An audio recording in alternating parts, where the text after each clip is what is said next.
All right, Average Jocks fans, we're joined here by Craig Button, TSN's scouting guru. Welcome, Craig. Always a pleasure to be here.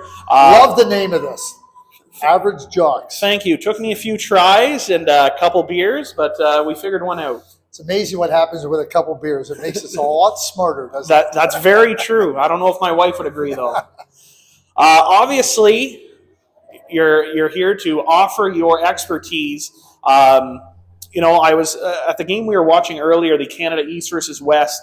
I heard a guy in front of me mention, he's like, this is like the second class or tier 2 of World Junior Hockey. And I tend to disagree. There's so many, and you would agree, I'm sure, you have so many guys that are projected to go even in your top like 65 that are playing at this tournament. I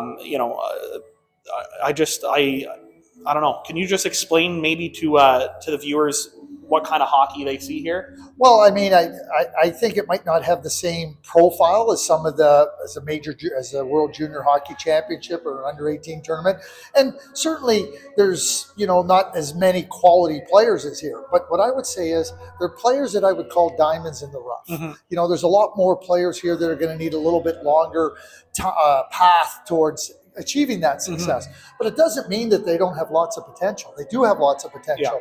Yeah. If we remember back to the Stanley Cup final last year, there was a kid by the name of Cale Makar. Yeah. He won the Conn Smythe Trophy, and then he won the Norris Trophy last year. He played in this tournament. He did. And so, and he didn't jump from this tournament from Junior A right to the end. He played 2 years of college hockey before he won. Kyle Connor played in this tournament in Kindersley. David Pasternak. Pretty good players. Pretty good players. Like so what I would say is that there's a lot of players that we're going to be hearing about in the years to come that maybe aren't household names now, but are going to become names because they're going to find their way to the NHL because they do have the potential, but they just need a little bit of time. And I think it gives a great opportunity for the players to test themselves. All the NHL teams are represented here to continue to evaluate because they know it's okay. So we're picking in the top 10. Well, great. After the top 10, you have lots of picks. Mm-hmm. So you better make good on them.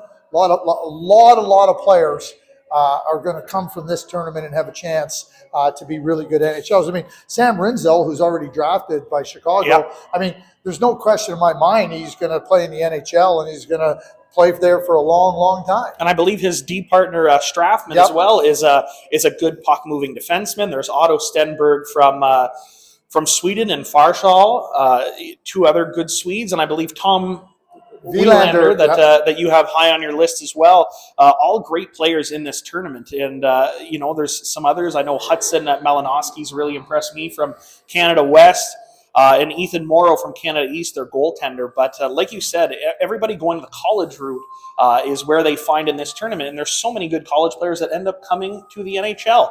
I guess I'm just surprised to hear that it's maybe not as big of a following as it should be. And keep in mind, too, the players are a little bit more spread out, too, right? Like, there's over 100 teams in Junior A hockey in Canada, right? So, it might be a little bit harder to follow. And, you get a good player here and a good player there. Aiden Fink plays for the Brooks Bandits. I get an opportunity to see him play lots. Like, I didn't have to come to this tournament to know he's a good player. He won a Centennial Cup last year with the Brooks Bandits. And he's going to be a drafted player this year. And he's going to go to Wisconsin and he's going to develop there. And, you think, when I watch Aiden and I think about who he's going to play for, Tony Granato. Tony Granato was a 4th-round draft pick, I believe, in the NHL. And a half-decent coach. Yeah, well, but that's, like, imagine that he'll be able to relate to Aiden and tell him how to play. And Aiden doesn't need somebody to tell him what he is. He knows what he is. He's a good player. Yeah. That's a good player. And he's going to, in 2 years or 3 years' time, somebody's going to be saying, okay, we got Aiden Fink coming. Yeah. And that's what it takes. And you're right. So they need some seasoning. They need a little bit of seasoning and a little bit of time, and everybody needs to be patient with them. But there's some really good players out here, and a number of players that are going to be regulars in the NHL. Do you think there's any diamonds in the rough that may not be on, let's say, people that follow your projected list? Like, is there anybody that stands out to you as a real late bloomer that could develop into somebody? Well, what I would say to you is that, if I think there's a player that has the potential to be a really good player, he's going to be higher up on my list. I'm not trying to predict the draft. Yeah. I'm trying to project who I think are going to be the best players in the NHL in 4 or 5 years' time. Yeah. When they hit 22 years of age. So I have the luxury. I mean, this is the semifinal day. This is the 9th time I've seen the Swedish team. Yeah. 9th time. So from July till now, you get to see a progression in players. By the end of the season, I will have seen the Swedish team 16 or 17 times.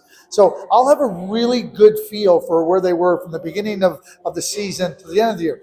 Otto Stenberg I saw play a number of times last year. Yeah. I will have seen Otto Stenberg play over 20 times by the time it gets to the end of the year. So, that's my answer about that. But when you watch players and you watch them continually get better, progress, that's what you're looking for. You're looking for progression. So you look at number 22 for Sweden. I didn't really know him. I watched him. Yeah, he's lanky. He can move. He can skate.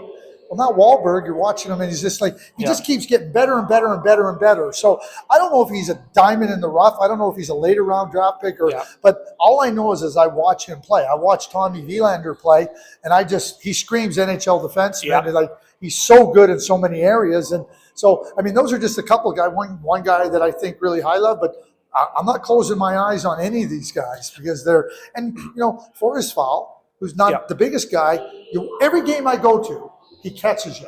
He grabs your attention. He literally grabs you by the scruff of the neck and goes, notice me, because he's good. He's dynamic. So you better, if you come to the game with your eyes open, you're going to see a lot of good players. Yeah, and I was never a big follower of our junior A in Cornwall here, the Colts. But after watching this tournament, I think I'm going to start coming to more games because it's really good hockey.